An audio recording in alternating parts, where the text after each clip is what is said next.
हमने वेक्टर को डिफाइन किया था कि वेक्टर ऐसी क्वांटिटी होती है जिसमें मैग्नीट्यूड के साथ साथ डायरेक्शन भी होता है। Okay, so vector is that quantity which has magnitude as well as direction.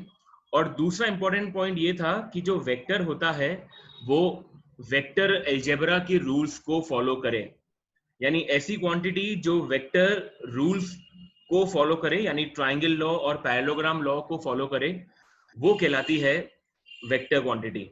जैसे एक्सेप्शन के केस में, जैसे मान लो अपन ने लास्ट 10th क्लास में पढ़ा था इलेक्ट्रिक करंट, है ना। इलेक्ट्रिक करंट जो होता है वो अपन ने पढ़ा था Q/T। हमने कहा था इलेक्ट्रिक करंट जो होता है उसका मैग्नीट्यूड तो ये होता है, और जो उसकी डायरेक्शन होती है वो होती है opposite to the flow of electrons. तो इलेक्ट्रिक करंट में मैग्नीट्यूड भी है, डायरेक्शन भी है, लेकिन स्टिल इलेक्ट्रिक करंट जो होगा वो एक स्केलर क्वांटिटी होगा। ठीक है, तो electric current is a scalar. तो इसीलिए हमने वेक्टर को डेफिनेशन के तौर पर एक पॉइंट और एक्स्ट्रा लिख दिया है कि मैग्नीट्यूड और डायरेक्शन के अलावा वेक्टर के अंदर वेक्टर अलजेब्रा के रूल्स को भी फॉलो करना चाहिए वो क्वांटिटी। अगर वो वेक्टर अलजेब्रा के रूल्स को फॉलो नहीं कर रहा है तो वो वेक्टर क्वांटिटी नहीं होगा, जैसे कि इलेक्ट्रिक करंट फॉलो नहीं करता है। Is that okay? ठीक है, तो ये अपना यहां तक का पॉइंट वेक्टर की डेफिनेशन जो है ये हो गया अपना। ठीक है,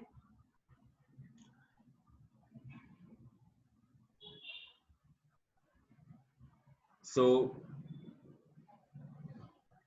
यहां तक अपना पॉइंट अपना फिनिश करते हैं अपन। ठीक है, तो वेक्टर की डेफिनेशन अपनी हो गई, वेक्टर का जो बेसिक पॉइंट है वो अपना फिनिश हो गया इसके अंदर। ठीक है, फिर अपन ने कहा था कि वेक्टर को अपन किस तरह से सिंबॉलिकली लिखते हैं। तो देखो, आपको सर ने बताया होगा कि वेक्टर्स जो होता है इसको अपन कुछ इस तरह से लिखते हैं, कैपिटल और फिर इसके ऊपर इस तरह का साइन बना करके। Is that okay? तो अपन वेक्टर के ऊपर ऐसे साइन बना करके लिखते हैं इस तरीके से। तो ये वाला पॉइंट अपना हुआ, वेक्टर की जो सिंबल होता है वो इस तरह से लिखते हैं अपन। और अगर आपको इस वेक्टर का मैग्नीट्यूड लिखना है तो अपन इस तरह से इसका मैग्नीट्यूड डिनोट करते हैं। ठीक है, तो ये क्या होता है, ये होता है vector and this is magnitude of vector.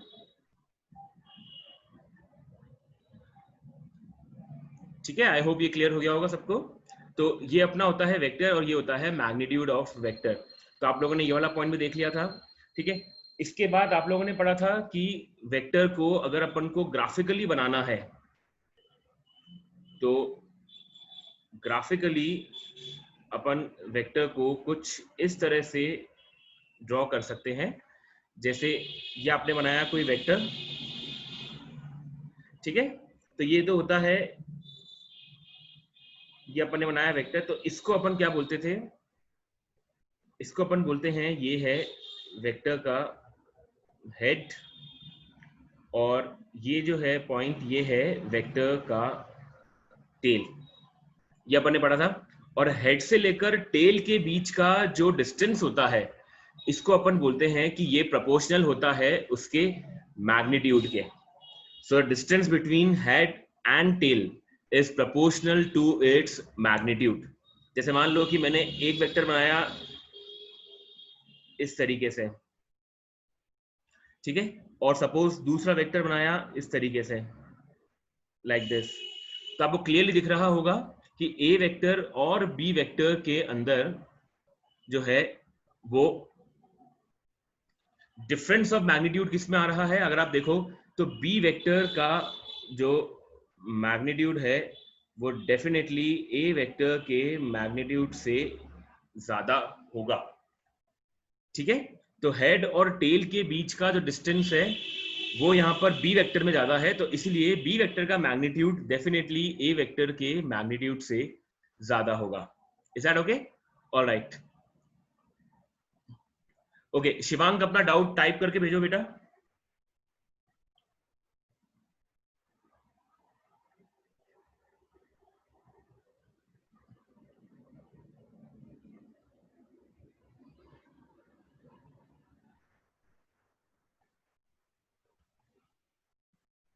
Okay, just a moment Shivank.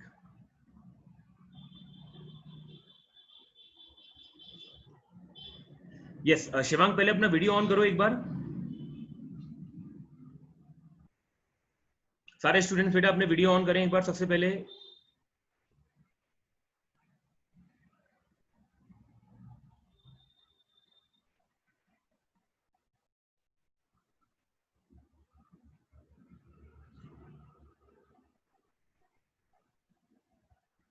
Okay Manu, ठीक है बेटा।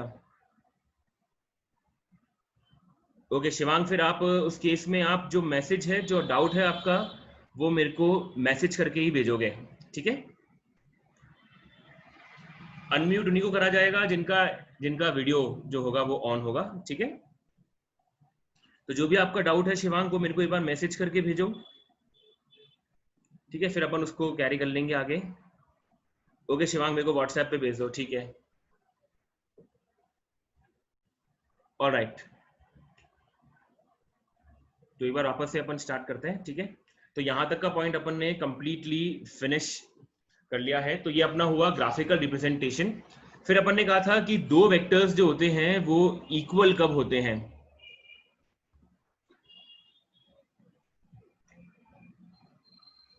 ओके, यश का डाउट है कि मैग्नीट्यूड को एक्सप्लेन कर दो। देखो यश, मैग्नीट्यूड मतलब क्या होता है, देखो जैसे मान लो मैंने आपको बोला कि एक पार्टिकल है, उसकी वेलोसिटी है 5 मीटर पर सेकेंड टुवर्ड्स नॉर्थ, ठीक है।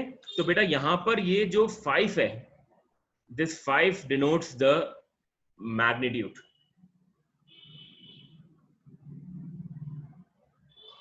ठीक है। मीटर पर सेकेंड जो है वो उसकी यूनिट है, और जो नॉर्थ है वो है इसकी डायरेक्शन। तो जो न्यूमेरिकल वैल्यू होती है ना, ये होता है मैग्नीट्यूड। न्यूमेरिकल वैल्यू को अपन मैग्नीट्यूड कहते हैं, ठीक है।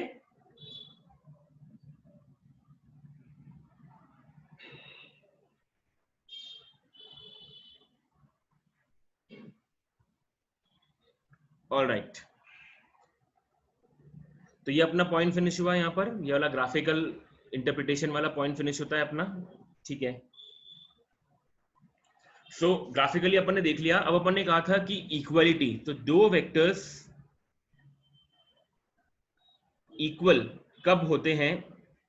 दो वेक्टर्स इक्वल तब होते हैं जब दोनों वेक्टर्स की डायरेक्शन सेम हो और दोनों वेक्टर्स का मैग्नीट्यूड सेम हो, ठीक है। जैसे मान लो कि ये कोई वेक्टर है एक, suppose this is A vector and suppose this is B vector. तो आप देखो ये दोनों वेक्टर्स की डायरेक्शन बिल्कुल सेम है और मैग्नीट्यूड भी ऑलमोस्ट सेम बनाया मैंने, ठीक है। तो अपन कहेंगे ये होते हैं इक्वल वेक्टर्स।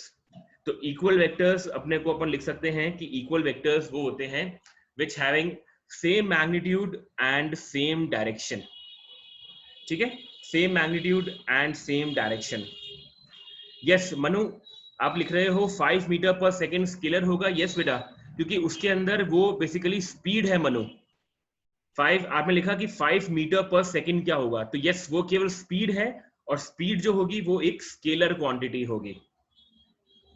ऑलराइट,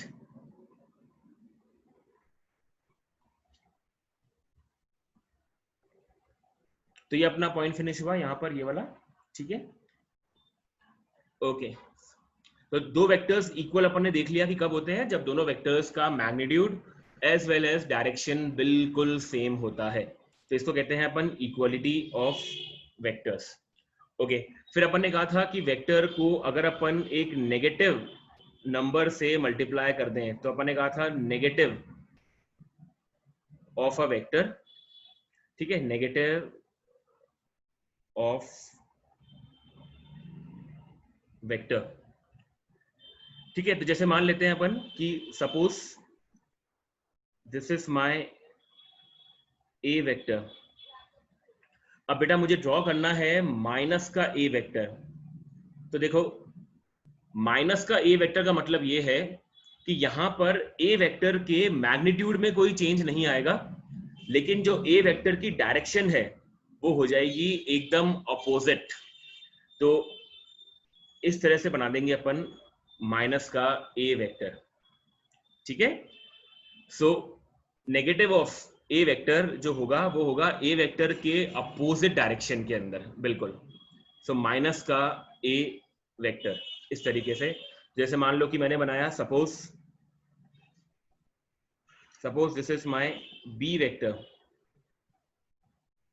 और अब मुझे बनाना है सपोज माइनस का 2b वेक्टर। तो आप देखो यहां पर जो मैग्नीट्यूड है वो 2 टाइम्स हो गया है, और माइनस साइन मुझे ये बता रहा है कि जो डायरेक्शन होगी बी वेक्टर की वो रिवर्स हो जाएगी। तो माइनस का बी वेक्टर अपन इस तरह से बनाएंगे यहाँ पर, ठीक है। इट इज माइनस का 2b vector, is that okay? तो माइनस साइन तो सिर्फ क्या करेगा, डायरेक्शन को रिवर्स कर देगा, और इसके आगे अगर ये नंबर लिखा हुआ है 2 टाइम्स, 3 टाइम्स, 1.5 टाइम्स, तो यहां पर वो उसके मैग्नीट्यूड को उतना टाइम्स कर देगा। जैसे मान लो मुझे बनाना है सपोज माइनस का b वेक्टर अपॉन 2, तो आप देखो b वेक्टर तो ये है, b वेक्टर अपॉन 2, तो जो उसका मैग्नीट्यूड होगा वो हाफ हो जाएगा इस केस में, और डायरेक्शन जो होगी वो रिवर्स हो जाएगी। तो ये कुछ इस तरह से बनेगा माइनस का b वेक्टर बाय 2, ठीक है। आई होप ये बिल्कुल क्लियर होगा अपन को कि नेगेटिव ऑफ वेक्टर अपन को किस तरह से लेना है यहाँ पर, ठीक है। जैसे फॉर एग्जांपल एक और मान लेते हैं अगर अपन, okay just a moment guys, okay Yash Dev Laddha, बेटा अपना वीडियो ऑन करो एक बार।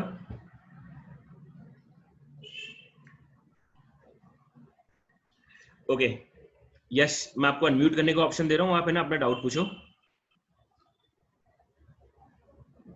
सर मेरे को समझ नहीं आया वो आपने अभी समझाया। ओके वापस एक बार अपन उसको देख लेते हैं, ठीक है। ओके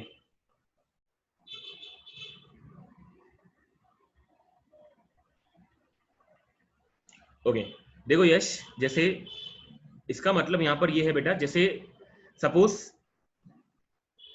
देखना, ये सपोज मेरा ए वेक्टर है, ओके यश, ठीक है। अब जैसे मान लो कि आपको बनाना है माइनस ऑफ ए वेक्टर, तो माइनस साइन का मतलब ये है यश यहां पर कि ए वेक्टर की डायरेक्शन जो होगी वो हो जाएगी अपोजिट, ठीक है। और यहां पर देखो सिर्फ माइनस आ रहा है, तो अपन इसको ऐसे भी लिख सकते हैं क्या, -1 इंटू ए वेक्टर,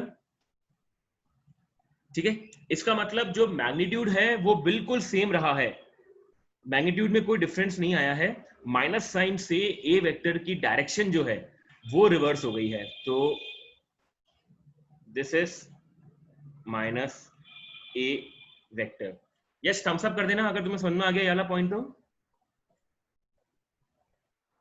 ठीक है। उसी के बाद जैसे तुम्हारा दूसरा पॉइंट था एक, जैसे मान लो कि सपोज वापस से this is my A vector, ठीक है, और अब मुझे बनाना है सपोज माइनस का 3a वेक्टर, ठीक है। तो देखो यश, माइनस साइन तो क्या बताएगा कि वेक्टर की डायरेक्शन रिवर्स हो जाएगी, और ये जो 3 है ये बताएगा कि जो मैग्नीट्यूड है इसका वो 3 टाइम्स बन जाएगा। तो अगर अपन माइनस का 3a वेक्टर बनाएंगे तो अपन इस तरह से बना देंगे, दिस इज माइनस का 3a वेक्टर, यानी मैग्नीट्यूड जो है वो 3 टाइम्स हो गया है, और माइनस साइन की वजह से डायरेक्शन जो है इसका वो रिवर्स हो गया है। Is that okay? यस ठीक है। तो आई होप ये वाला पॉइंट अपना फिनिश हुआ होगा। जैसे मान लो अब एक और एग्जांपल, जैसे मान लो suppose this is A vector, ठीक है। अब सपोज मुझे बनाना है प्लस का 3a वेक्टर, प्लस का 3a वेक्टर, ठीक है। तो प्लस का 3a वेक्टर बनाने में देखो माइनस साइन तो यहां पर आ नहीं रहा, इसका मतलब डायरेक्शन रिवर्स होगी नहीं इसकी। तो अगर डायरेक्शन रिवर्स नहीं होगी तो सेम डायरेक्शन में बनेगा 3a वेक्टर्स, बस जो मैग्नीट्यूड होगा वो 3 टाइम्स हो जाएगा a वेक्टर का, ठीक है। आई होप क्लियर कहानी बिल्कुल ये, ठीक है। तो सारे स्टूडेंट्स एक बार वापस से थम्स अप कर दो अगर किसी को सब कुछ समझ में आ गया है तो, और किसी को कोई डाउट है तो हैंड रेस करो एक बार।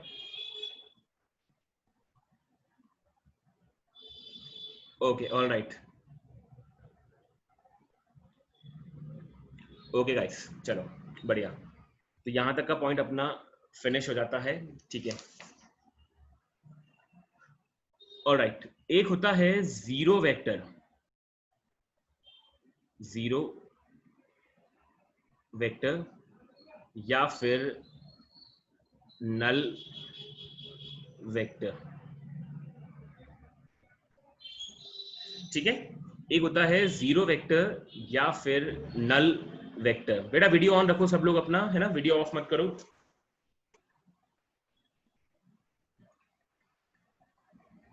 गाइस एवरीवन वीडियो ऑन रखें अपना सब लोग, ठीक है। अब देखो जीरो वेक्टर जो होता है वो क्या होता है, जैसे अभी अभी मैंने आपको बताया कि suppose this is your A vector, ठीक है। सपोज ये आपका ए वेक्टर है। अब अगर आप इस वेक्टर को जीरो से मल्टीप्लाई कर दो, अगर आप इस वेक्टर को जीरो से मल्टीप्लाई कर दो, तो जीरो से मल्टीप्लाई करने पर इसका जो मैग्नीट्यूड है वो हो जाएगा जीरो। तो ये जो वेक्टर है ये सिर्फ और सिर्फ एक पॉइंट के अंदर बदल जाएगा, क्योंकि पॉइंट का मैग्नीट्यूड अप्रोक्सीमेटली जीरो ही होता है, ठीक है।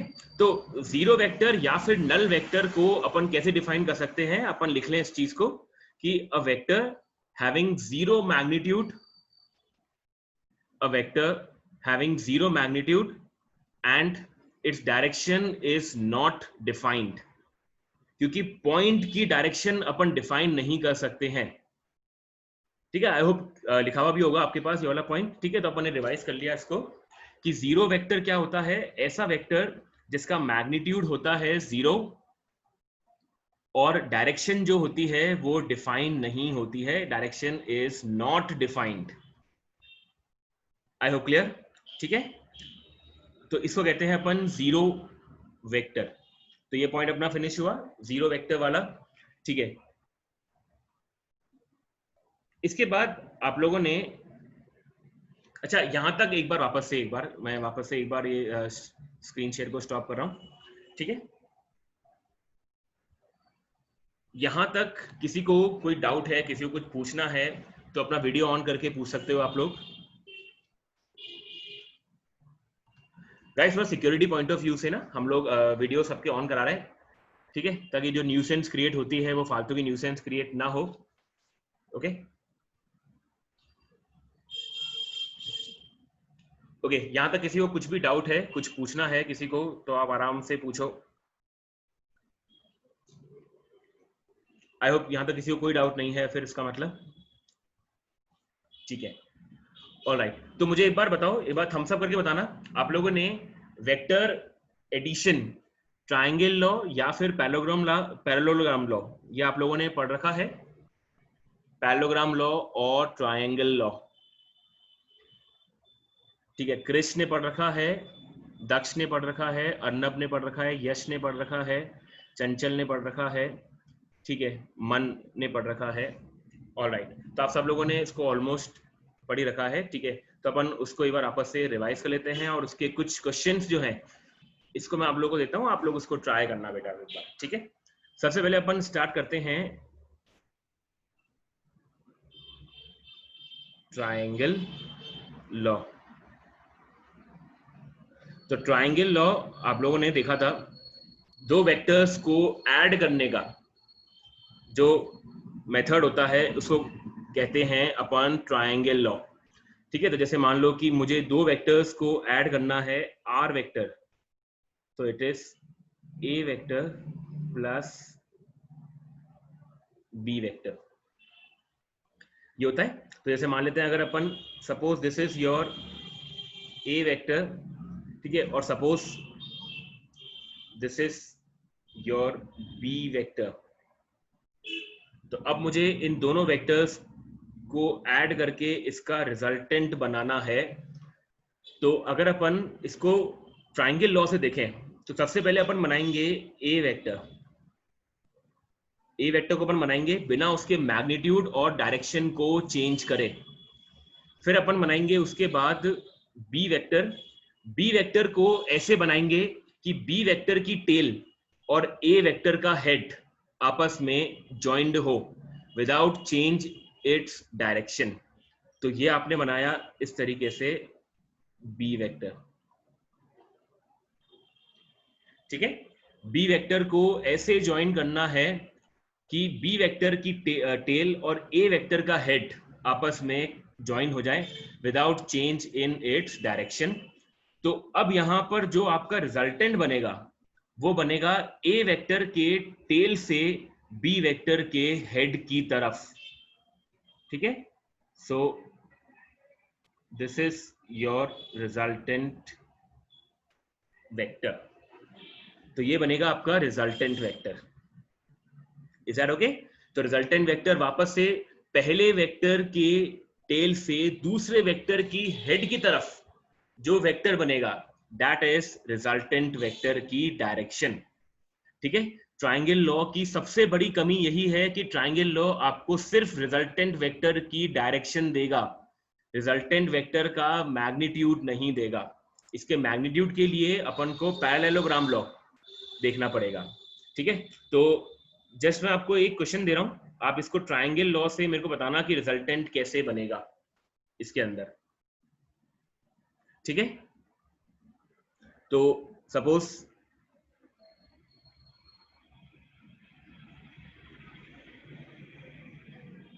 ओ सॉरी,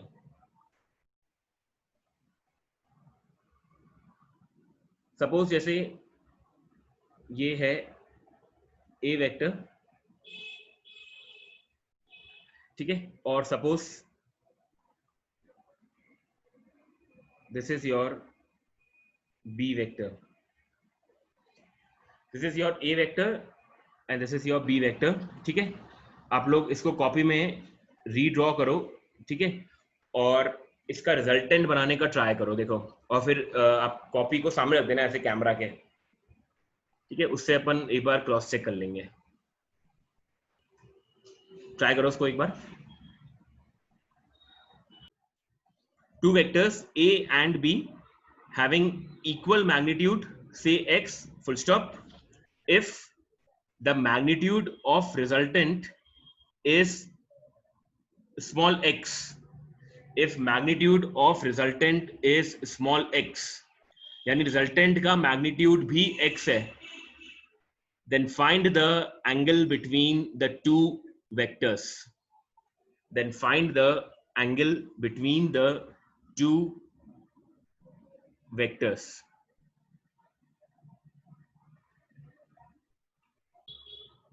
सो ए और बी दोनों का मैग्नीट्यूड सेम है, तो x, तो a और b की जगह x पुट करा अपन ने, तो a की जगह एक्स स्क्वायर, b की जगह भी एक्स स्क्वायर, प्लस a और b का मल्टीप्लीकेशन, तो 2x स्क्वायर कॉस थीटा, ठीक है। अब x square plus x square ये हो जाएगा मिलाकर के 2x square plus 2x square cos theta, okay. अब देखो इन दोनों टर्म्स के अंदर क्या कॉमन आ रहा है, 2x स्क्वायर, तो अपन ने 2x स्क्वायर कॉमन ले लिया, तो ब्रैकेट में बचा मेरे पास 1 प्लस कॉस थीटा, ये ठीक है यहां तक, ठीक है। अब देखो ट्रिग्नोमेट्री के अंदर आप एक फॉर्मूला सीखोगे आगे जाकर के, 1 प्लस कॉस थीटा का, ठीक है। अभी आप चाहो तो उसको नोट कर सकते हो, 1 plus cos theta is 2 cos square theta upon 2, ठीक है। 1 plus cos theta is 2 cos square theta upon 2, इसको बोलते हैं अपन हाफ एंगल फॉर्मूला। आप देखो थीटा यहां पर था और यहाँ पे थीटा बाय 2 हो गया, इसलिए इसको बोलते हैं हाफ एंगल फॉर्मूला, ठीक है। इसको अपन नोट कर ले अलग से, तो 1 plus cos theta is 2 cos square theta by 2। अब आप एक काम करो, 1 प्लस कॉस थीटा की वैल्यू यहां पे पुट करो,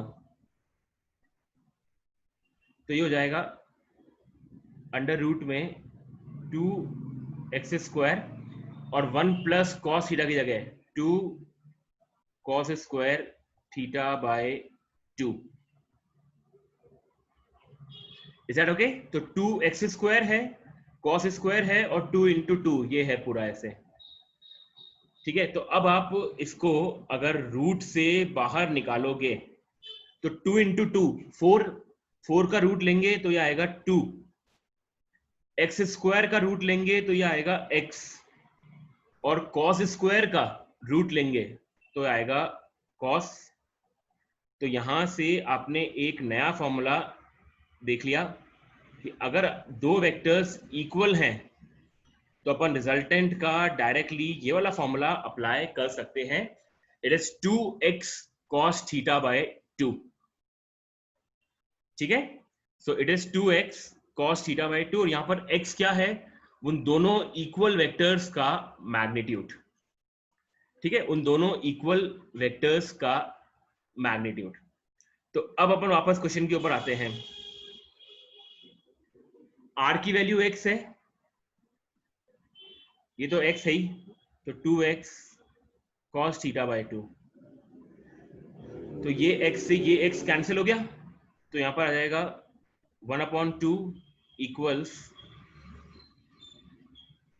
cos थीटा बाय 2। अब cos थीटा बाय 2 की वैल्यू 1/2 है, तो अपन जानते हैं कि 1/2 जो होता है वो आता है cos 60 डिग्री पर। ठीक है, इसका मतलब ये है कि theta by 2 is equals to 60 degree. तो यहां से ये 2 मल्टीप्लाई हो जाएगा, so therefore theta equals 120 degree. ठीक है, तो अगर आपको ये वाला फॉर्मूला डायरेक्टली याद होगा तो आपका थोड़ा टाइम सेव हो जाएगा एग्जाम के अंदर, आपका आंसर जल्दी आ जाएगा इससे। और यह फॉर्मूला आपके बहुत हेल्पफुल रहेगा आगे जाकर के, जब दो वेक्टर्स इक्वल रहेंगे तब उस केस के अंदर। Is that okay? तो उसको किसी को डाउट है इसके अंदर तो एक बार पूछो, वरना थम्स अप, सब लोग थम्स अप कर दो, सबको समझ में आ गया हो तो ये। ऑल राइट, तो ये वाला पॉइंट अपना फिनिश हुआ यहां पर। ठीक है, okay.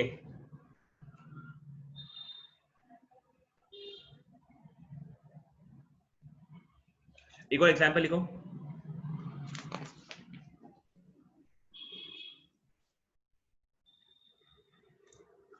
Two vectors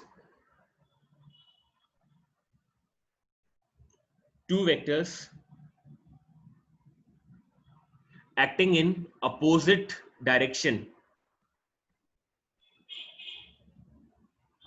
Two vectors acting in opposite direction having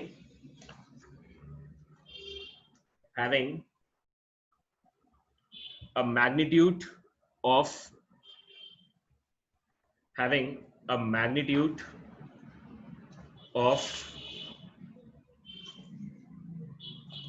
20 units, having a magnitude of 20 units.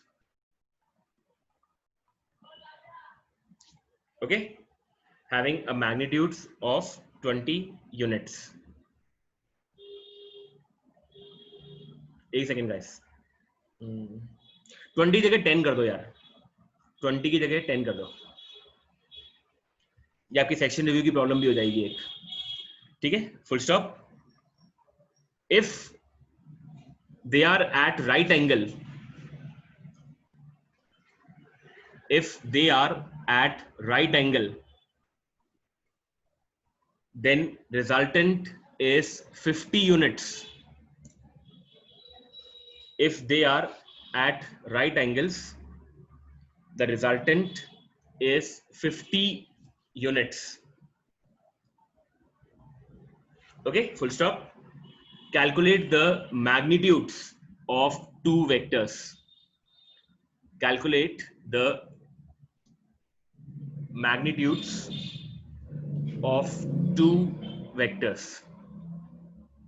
दो वेक्टर्स यदि अपोजिट डायरेक्शन में है तो मैग्नीट्यूड है 10, अगर 90 डिग्री पर है तो रिजल्टेंट का मैग्नीट्यूड है 50।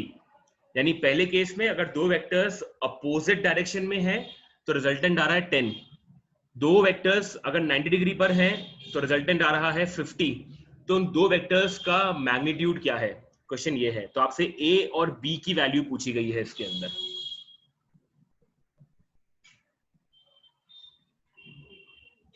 ठीक है, इसको ट्राई करो एक बार।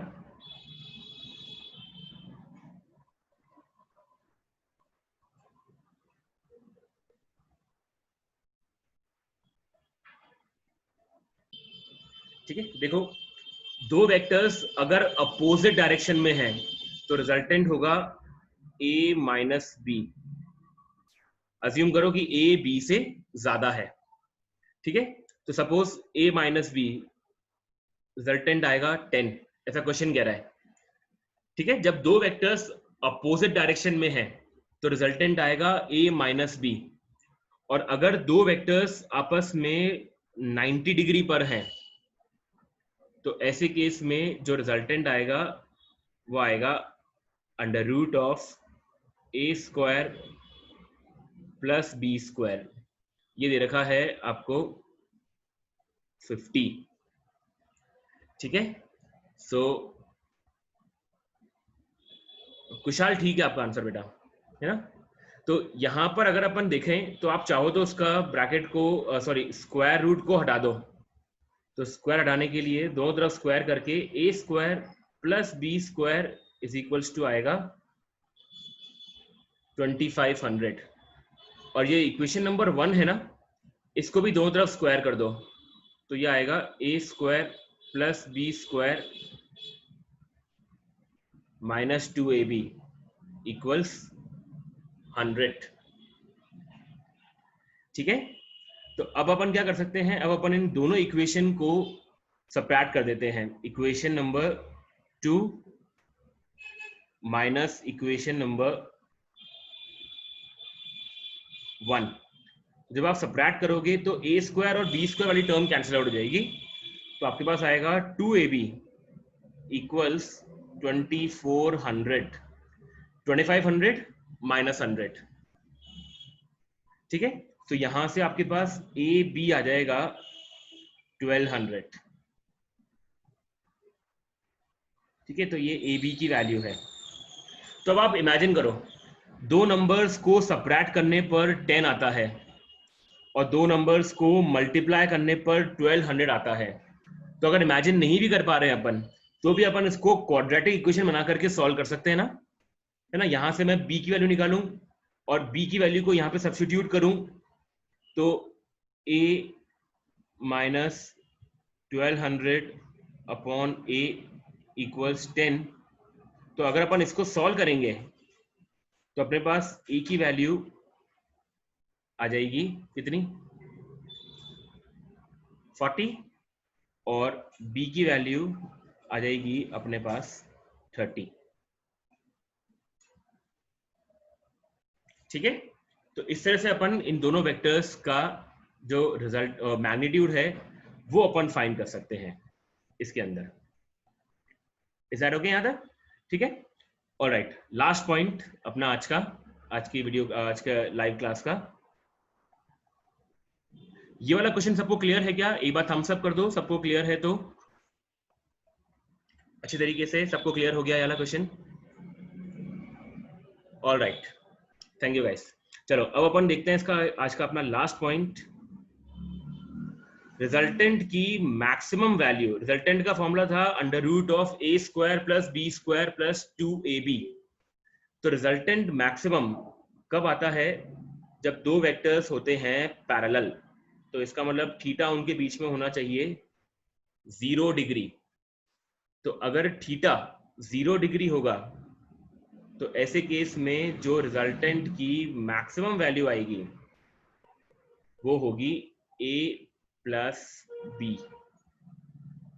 ठीक है, तो अगर दो वेक्टर्स आपस में पैरेलल हैं तो रिजल्टेंट मैक्सिमम आएगा, it will be a plus B.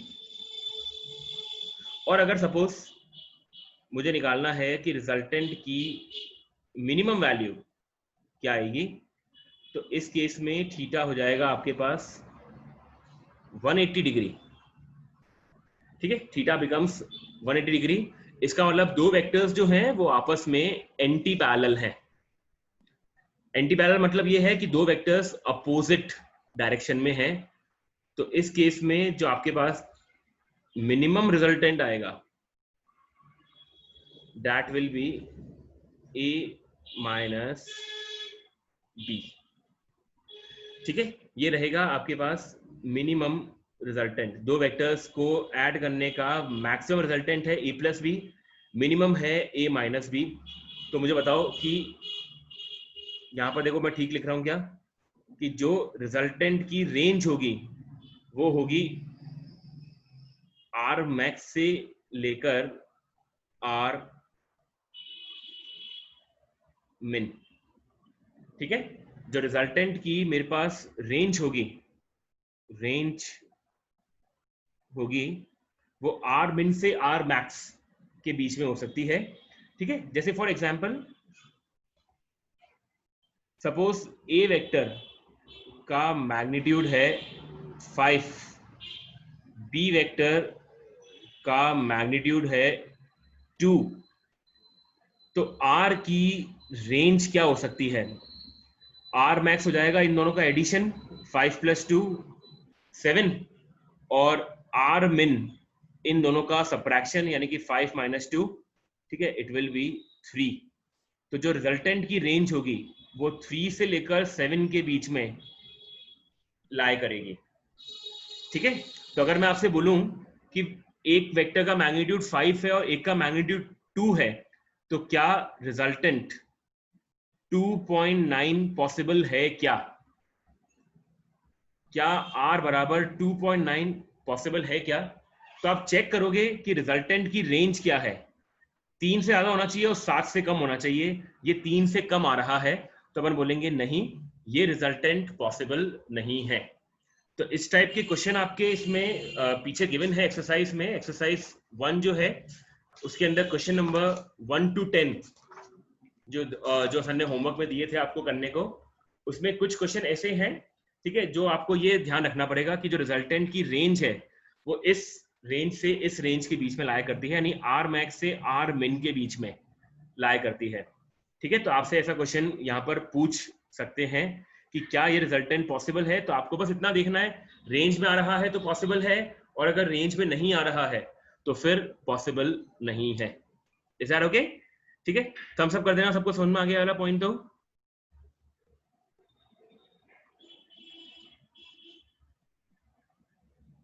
चलो, ऑल राइट गाइस,